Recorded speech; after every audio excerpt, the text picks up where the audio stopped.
Government to continue journey towards becoming high-income nation. All public transport services in Klang Valley to go cashless.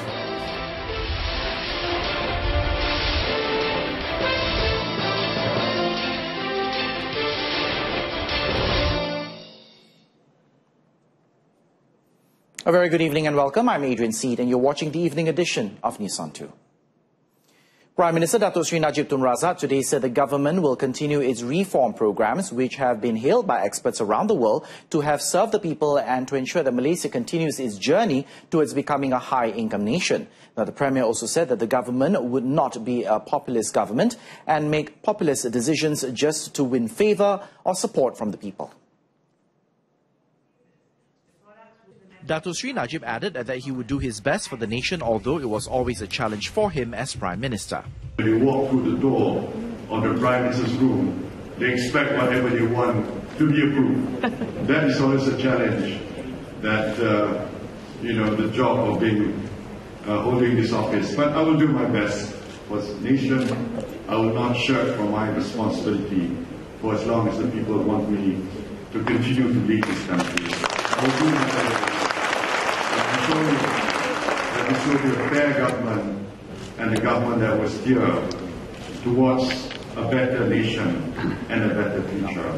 We will not be a populist government for the sake of saying things just to win favour or support from the people. He said this in his keynote address at the National Chamber of Commerce and Industry of Malaysia Economic Forum 2017 in Kuala Lumpur today.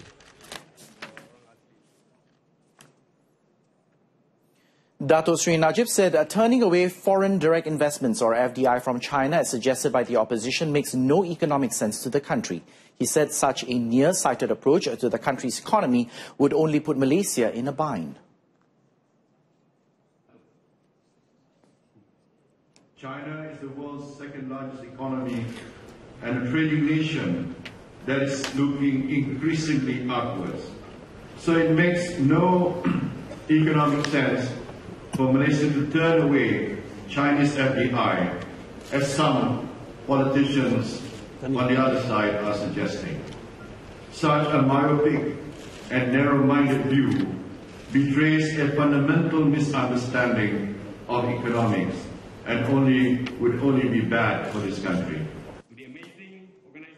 Dato Sri Najib backed his argument with a report from the Statistics Department for the first quarter of 2017, which shows that investment from China represents merely 2% of the total FDI stock in Malaysia.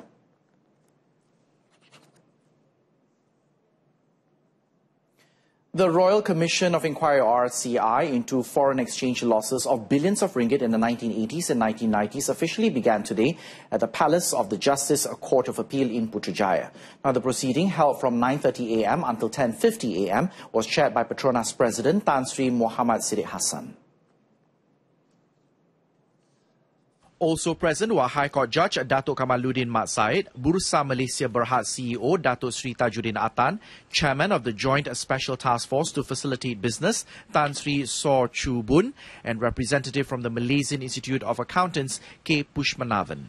Counsel Muhammad Hanif Khatri Abdullah, who held the watching brief for former Prime Minister Tun Dr. Mahathir Mohamad, made an application to recuse Tan Sri Siddiq and Tan Sri Saw from the panel on grounds that they were earlier involved in the special task force probing the case. Tan Sri Siddiq, who chaired the five-man panel, however, decided that there is no reason for them to recuse themselves, as they were appointed by the Yang di-Pertuan Agong. He then proceeded with the opening statement and set 10 days beginning August for hearing, which will be held at the Court of Appeal courtroom. The result of the investigation report is expected to be submitted to the Yang di-Pertuan Agong on October the 13th of 2017.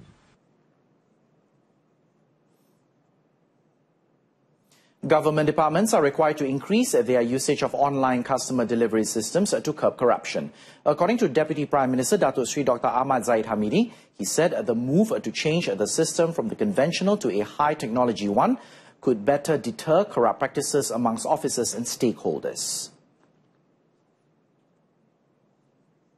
Dato Sri Dr. Ahmad Zahid Hamidi, who is also Home Affairs Minister, added it was no easy feat to change the public's perception, and digital technology can be an important tool in that regard. Saya amat bersetuju, bukan saja di KDN, tetapi di immigration, gunakan teknologi. Permohonan atas talian dan permudahkan permohonan, percepatkan kelulusan, berikan perkhidmatan yang terbaik pada mereka agar persepsi akan meningkat dan rasuah dapat dibenteras. Speaking at the Immigration Department's Corruption-Free Pledge ceremony in Putrajaya today, Dato Sri Dr. Ahmad Zahid congratulated the MACC for stepping up its efforts and changing the public perception. Now, all public transport services in the Klang Valley are expected to fully utilize the Integrated Cashless Payment System, or ICPS, by the year 2019. Transport Minister Dato Sri Liao Tiong Lai said using the system would improve consumers' commute around the Klang Valley. Sistem pembayaran tanpa tunai bersepadu Integrated Common Payment System ICPS untuk perkhidmatan train dan bas kereta Kuala Lumpur, Lembah Kelang yang kini sedang dibangunkan dan disasarkan bermula pada tahun 2019. To date, there are 300 rapid KL feeder buses deployed in various locations along the Sungai Buloh Kajang line since it began operations on July the 17th. Now, the buses operate between 6:30 a.m. to 11:30 p.m., covering a 5-kilometer radius around the stations. The Transport Ministry has lauded the Ministry of Women, Family and Community Development's efforts to provide volunteers to help elderly and the disabled people ride the MRT.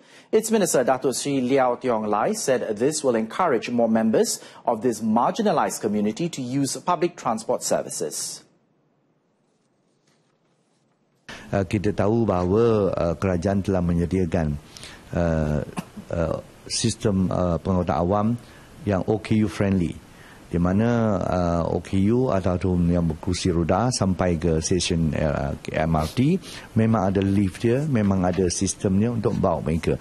Termasuk juga bas-bas rapid yang ada juga mempunyai low deck dan juga kursi roda boleh masuk ke bas-bas yang telah disediakan.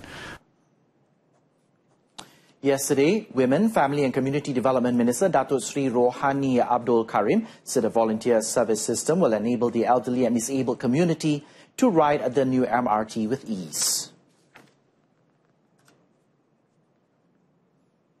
The Law Reform, Marriage and Divorce Amendment Bill 2016 was tabled for its first reading in Parliament today with the exclusion of Clause 88A by Minister in the Prime Minister's Department, Dato Sri Azalina Othman Said.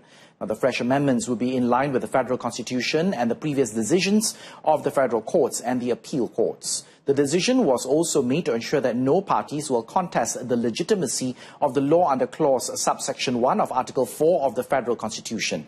On Monday, the government withdrew an earlier version of the bill to remove the proposed new Section 88A. It allows amendments to be made in order not to contradict any of the provisionals of the Federal Constitutional and in line with a High Court ruling on the interpretation of Clause 4 of Article 12.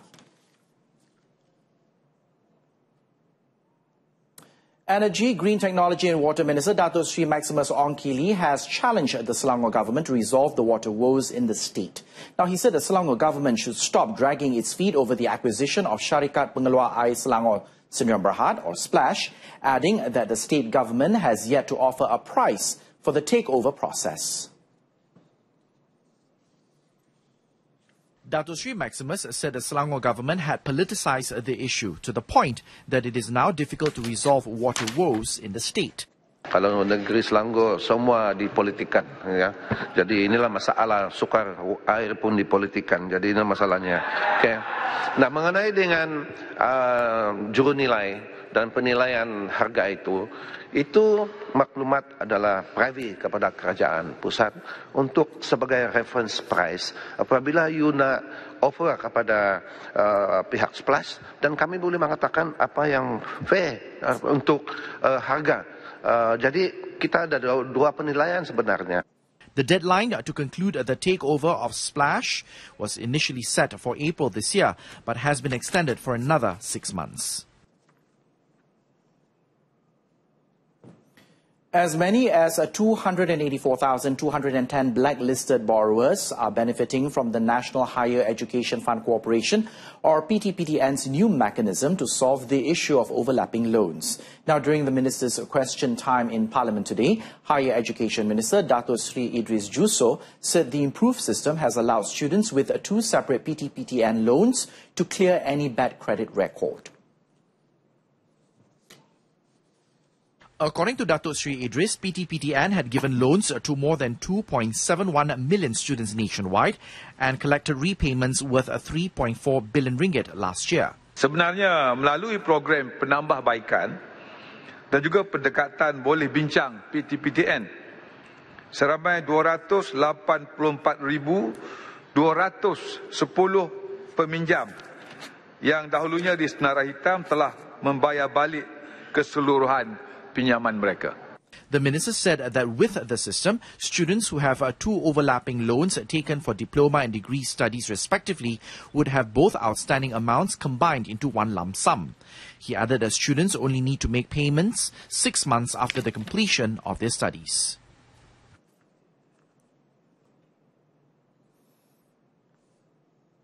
The Ministry of Development of Women, Family and Community confirmed that rape offenders cannot escape punishments for their crimes by marrying their rape victims. The sentences imposed on the offenders convicted of rape need to be meted out so they show that they have committed the crime, especially against children. In a statement to the media, Dato Sri Rohani Abdul Karim said the ministry have taken a stance that child marriage is not recommended as they need to be given the opportunity to develop their full potential. Regarding the issue, underage marriages can be challenging and pressurizing, both physically and mentally, including various aspects of health, education and finance to a child. However, the ministry agrees that the victims' and families' decision for the couple to remain married must be in accordance with established laws. Dato Rohani Karim added that marriages below the age of 16 years are allowed under the Islamic Family Law Enactment 1984 and the Islamic Family Law states through the approval of the Sharia Court. The Malaysia Anti-Corruption Commission, or MACC, is set to appeal against a ruling made by the Justices' Court of Appeal, which declared Section 62 of the MACC Act as unconstitutional. According to MACC, their prosecutors will be filing an appeal with the federal court as soon as possible. In another statement, MACC clarified that the Court of Appeal's decision does not affect the prosecution of Pulau Pinang Chief Minister Lim Guan Eng and businesswoman Pang Lee Kun. The court ruled Lim Guan Eng and Pang Lee Kun's appeal regarding Section 62 of the MACC Act being contrary to Article 5, Subsection 1 and 8 of the Federal Constitution as unconstitutional. The trial results of the three-judge Court of Appeals unanimously granted provisions to the accused in accordance with the MACC Act 2009, which requires the accused to file a defense before the trial was declared null and void. The MACC said they are confident and consistent with any decision made and will continue handling the case with transparency and professionalism in accordance with legal procedures. A diphtheria outbreak has been declared in Sarakan, Sabah by the city's health office following the death of a 9-year-old boy from the disease. According to Sabah Medical Department Director Dr. Christina Rundi, the foreign-born child who received 10 vials of antitoxin treatments died on July the 26th, 5 days after seeking treatment for fever, cough, flu-like symptoms and a sore throat at the Duchess of Kent Hospital in Sandakan. Dr. Christina disclosed that 2 of the 18 people living in the same house as the boy who were showing similar symptoms were also treated. She added they have been treated and the others have received prophylaxis treatment. 7 children from the same house have also been given complete diphtheria immunization. The immunization status of 11 others, including the boy's parents, is being probed. Meanwhile, the Health Ministry has announced that 18 diphtheria cases have been reported until August 5th of 2017. According to the World Health Organization, diphtheria primarily infects the throat and upper airways and produces a toxin affecting other organs. A University Kebangsaan Malaysia Student Council representative was killed when the boat he was travelling in capsized at noon about 1 kilometer from the Kuala Besut jetty in Terengganu today. The deceased, Nur Nasibah Ibrahim, 21, from Kampung Alo Pasir in Kota Baru, Kelantan, died at the scene of the tragedy. Besut Police Chief Superintendent Muhammad Zamri Muhammad Rowi disclosed that the deceased was on board the boat with 15 other students who were returning from Pulau Perhentian when the boat was hit by strong waves and lost control near the Kuala Besut jetty. They were believed to be part of a team of 60 UKM Student Council representatives who were attending a leadership program since yesterday. 5 students sustained light injuries, whereas 1 suffered a broken arm. The rest of the group escaped uninjured. The deceased was first taken to Kuala Besut Health Clinic and later to Hospital Besut for post-mortem. 5 people, including a pair of brothers, were arrested in a National Anti-Drug Agency or AADK operation in SIK Kedah yesterday.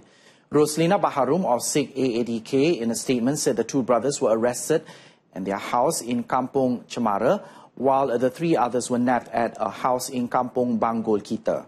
All suspects were caught while they were high on drugs. Tests revealed that they were positive on ompitis and methamphetamine. They are being investigated under Section 3, Subsection 1 of the Drug Dependence Treatment and Rehabilitation Act 1983. They are placed under remand at Kampung Selamat Detention Centre in Gelugo, Pulau Pinang before facing charges in court. Some 5,000 people took part in the Negaraku flag run held in Batu Pahat, Johor today in conjunction with the Negaraku Sehati Sejiwa program. The 5-kilometer run around Batu Pahat saw the participants from all walks of life come together in various activities aimed at inculcating the spirit of patriotism in the people. Participants began flocking Batu Pahat Stadium as early as 7 a.m. to register themselves for the run. The flag-off was done by Ringit Assemblyman Ayub Jamil at 8:30 a.m. and the run ended at 10 a.m. A lucky draw offering various prizes, including mobile phones, was also held at the event.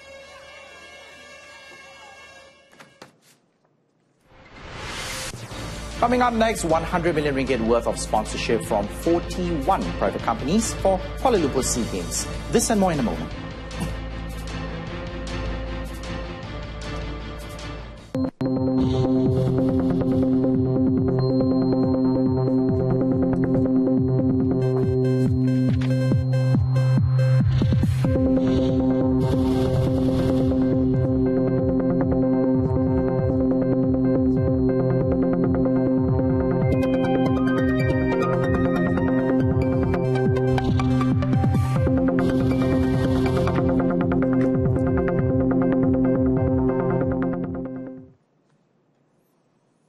Continue with the business news.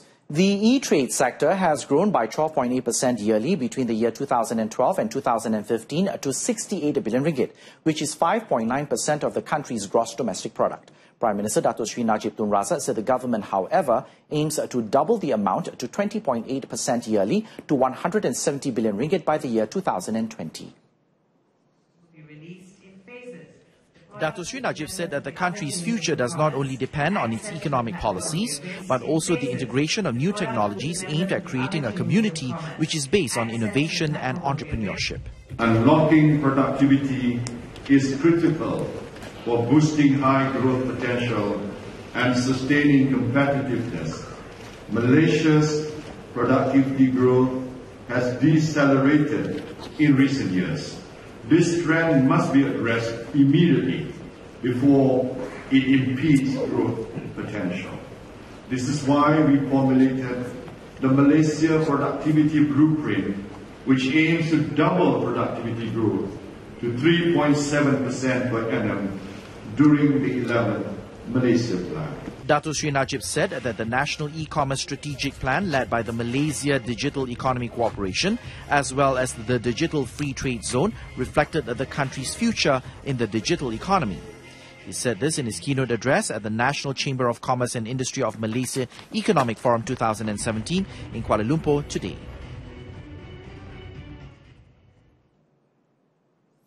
Now, the enforcement of the tourism tax has not deterred foreign tourists from wanting to visit Sabah. According to Sabah Tourism, Culture and Environment Minister Dato' Masri Manjun, the only reason that tourists had to cancel their trips to the land below the wind was due to the hotels being fully booked during their preferred travel dates. Speaking at the State Legislative Assembly, Dato' Masiri, however, said the Sabah shared the same view as Sarawak and wanted the enforcement of the tourism tax to be deferred to March 31st next year, as tour operators have set their group booking contracts until March 31st of 2018. Meanwhile, Sabah Chief Minister Dato' Sri Musa Aman said the government has to remind tour operators not to bring in large number of tourists at any one time. They are instead advised to bring the tourists in stages.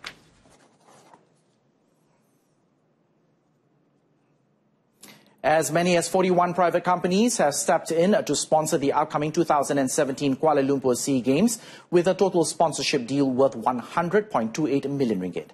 Youth and Sports Minister Khairi Jamaluddin told the Dewan Rakyat today that a total of 13,000 volunteers will also be involved in ensuring a smooth running of the SEA Games and ASEAN Para Games, which will commence on August the 19th and September the 17th respectively. MACC, iaitu Sekretariat Jawatankuasa Penganjuran Pengelolaan Sukan SEA dan juga Sukan Para ASEAN, telah meletakkan sasaran 80 juta ringgit untuk dikumpul ataupun sebagai sasaran bagi penajaan kali ini. Sukacita saya maklumkan kepada Dewan bahawa melalui usaha daripada semua pihak, kita telah melepasi sasaran tersebut. Khairi added that the ministry is also confident that the current Malaysian contingent can repeat the success achieved by the past national contingents at the 2012 SEA Games and 1998 Commonwealth Games.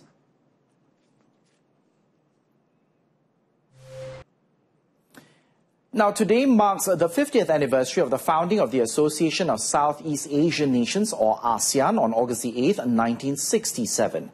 The 51st ASEAN Foreign Ministers meeting opened on Friday, August the 4th, with high hopes of forging a breakthrough in the long-standing problems and disputes facing the community. The celebrations were led by Philippines President Rodrigo Duterte, along with the ASEAN foreign ministers and their counterparts from dialogue countries, who just ended a ministerial conference in the Philippines.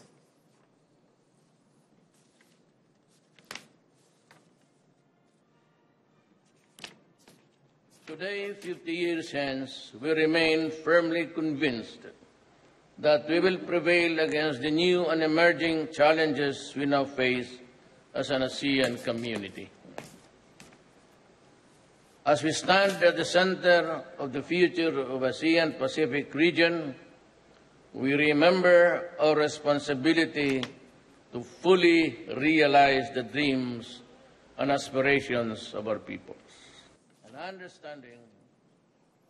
This year's meeting is certain to become one of the most eventful and historic in ASEAN history, as the ministers' meeting was matched by major international developments and critical decisions. ASEAN has established itself as a platform for Asian integration and cooperation, working with other Asian nations to promote unity, prosperity, development and sustainability of the region, as well as working on solutions to resolve disputes and problems in the region.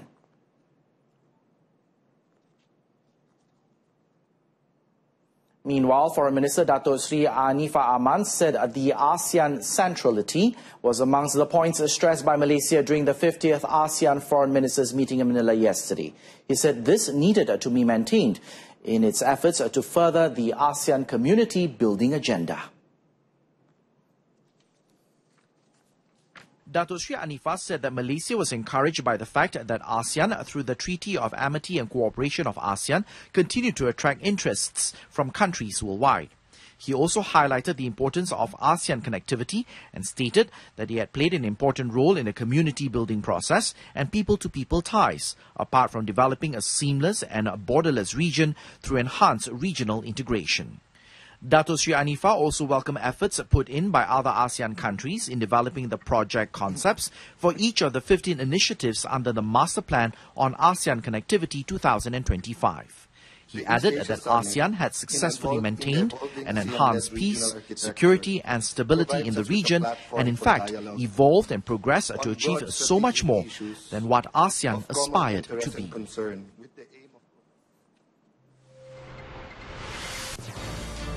Coming up in sports, 3 world champs are to be flag bearers at SEA Games opening ceremony.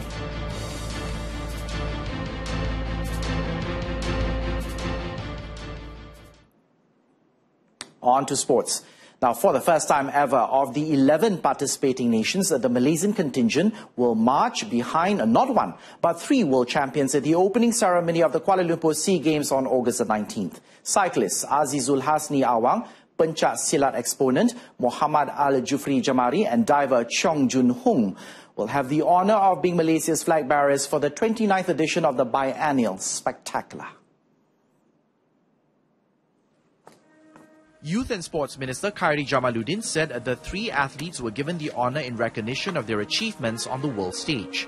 Khairi said the decision was made after conducting a detailed evaluation of the country's top candidates. Muhammad Al-Jufri was surprised to be selected for the role and is eager to do the nation proud at the Games. Ya, saya mengucapkan terima kasih kepada YB kerana beri saya peluang untuk bawa bendera dan saya amat bangga. Jadi, terima kasih. Khairi said the athletes are physically and mentally ready and stressed that the national athletes should not waste all the efforts and sacrifices they have made over the years and should live up to their potential at the Games.